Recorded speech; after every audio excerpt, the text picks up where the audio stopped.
pour les faits. Commissaire Vallès, juste envie de vous poser la question, qui doit payer? C'est nous, ce sont les contribuables? Les délinquants. Mais ils ne sont pas solvables? Mais s'ils ne sont pas solvables, on les fait travailler. Et lorsqu'il y a des travaux d'intérêt général, on les fait travailler, ils seront rémunérés et on ponctionne leur rémunération pour pouvoir payer tous les dégâts. Quand sur le terrain, je vois les nombreuses mairies, les nombreux établissements scolaires, certains commissariats et tous les établissements publics qui ont été dégradés, sans parler des véhicules des particuliers, sans parler aussi des violences commises sur les personnes, notamment les policiers et les gendarmes. Je rappelle que quand il y a une condamnation pénale, il y a aussi des dommages à intérêts qui peuvent être demandés par les parties civiles qui se représentent au niveau du tribunal. C'est important. Et je rebondis juste, je ne sais pas si on va en parler, mais comme ça, je vous fais le paquet. Vous inquiétez pas, on va parler de la police, si c'est la police dont vous voulez parler. La réponse pénale, oui. Je vais très vite. Allez-y, parce qu'il faut qu'on revienne au sujet après. Pas de souci, quand on veut, on peut. Le ministre de la Justice, ça fait plusieurs mois qu'il nous refuse les peines minimales, c'est-à-dire l'assurance que quand on touche à un policier, on va en prison. Les peines planchées, parce que les multirécidivistes se sont moqués depuis trop longtemps que de la justice. Et vous voyez que là, par exemple, à Marseille, 48 personnes déférées dans le cadre des pillages, des violences, des dégradations. Et c'est tombé, hein. 35 incarcérations. 73% des personnes présentées à la justice dorment aujourd'hui à Aix-Une 2, c'est la prison, ou au Beaumet 2. Donc vous voyez que, en fait, ce que les syndicats de police demandent, en tout cas ce que nous on demande, finalement c'est applicable, il faut de la volonté politique, il faut des places de prison. Et nous, ce qu'on veut, c'est pas une circulaire, c'est une loi. Comme ça, les délinquants savent que quand ils touchent à un policier, quand ils touchent à une mairie, quand ils touchent à un élu, quand ils touchent à un pompier, c'est la prison le soir même pour une courte peine. On va y revenir parce qu'il y a encore des confrères à vous qui sont agressés tous les jours. Laurent Jacobelli, juste pour revenir sur les allocations. Supprimer les allocations familiales, les prestations sociales. Vous savez bien que ça ne fera pas le compte. Ça ne fera jamais 1 milliard d'euros. Déjà, ce sera difficile. On a 3900 interpellations. Il y en aura peut-être, 1000 de condamnés. Comment est-ce que vous faites? Ça, c'est bien le problème, mais c'est un autre sujet. C'est-à-dire que le nombre de condamnés sera infime par rapport au nombre de voyous qui ont cassé, brûlé et agressé. Maintenant, il faut créer le principe du casseur-payeur.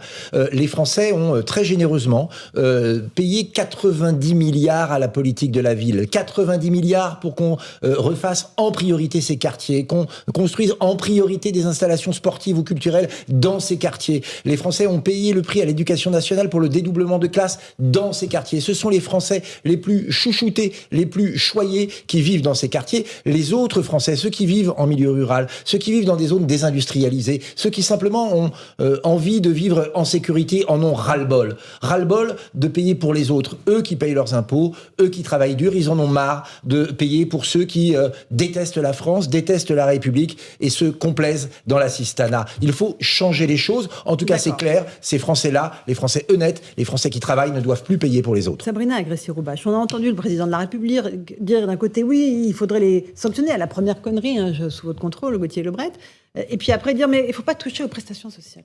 Ça ne peut pas marcher, vous savez. Mais en même temps, là-dessus, ça ne marchera pas. Moi, j'ai un avis ferme, je vous l'avais dit. Rappelez-vous, on en a parlé il y a longtemps. Il va arriver un drame, il va arriver quelque chose de grave. Regardez ce qui s'est passé avec le maire de l'Île-et-Rose. Voilà, absolument. Jean Brun, donc j'oublie le nom de la ville, je suis désolée, Vincent Jean Brun.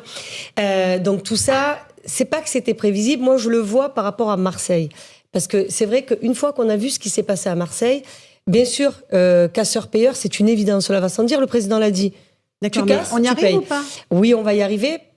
Moi, je ne doute pas que vous êtes de bonne volonté, Madame Roubache. Mais... Non, on va y arriver parce que regardez, la réponse, aujourd'hui, ce que vient de rappeler Mathieu sur ce qui s'est passé au tribunal. On n'a jamais vu ça, c'est-à-dire que ça tombe comme un gravelotte, les peines. Et c'est ce que demandent les gens. Les gens sont choqués par ce qu'ils ont vu, parce que LFI, là où ils se sont plantés dans l'analyse. Et ça, je veux dire que la France insoumise s'est plantée dans l'analyse. Ils ont imaginé dans leurs vieux rêves, leurs vieux fantasmes, une révolte. C'est pas une révolte. C'est des jeunes qui ont trouvé une opportunité de voler. La marchandise, ils la volent, ils la vendent. C'est pas des Robin des Bois. Ils sont pas. Non, mais ils n'ont pas distribué.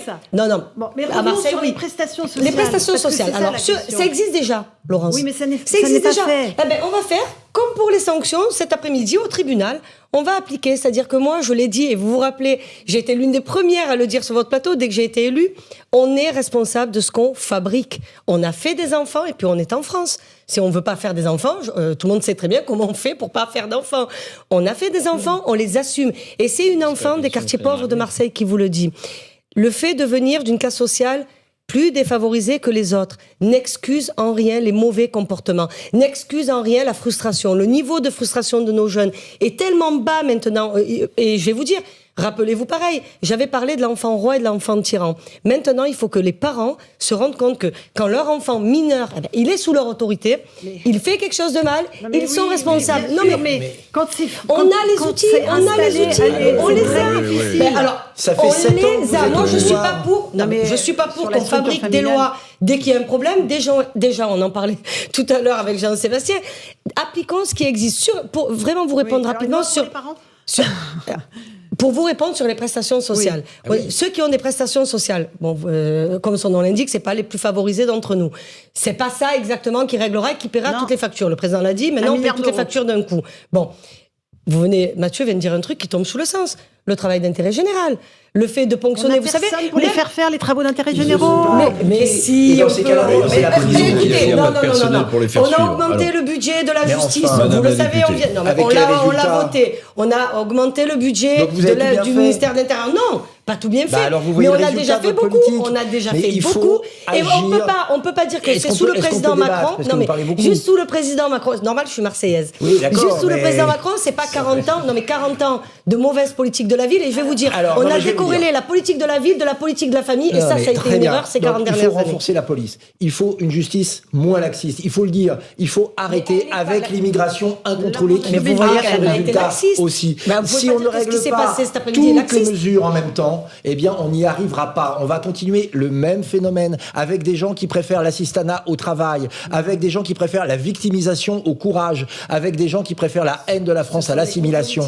Et ça, c'est 40 ans d'échecs, 40 ans d'échecs, dont 6 d'échecs.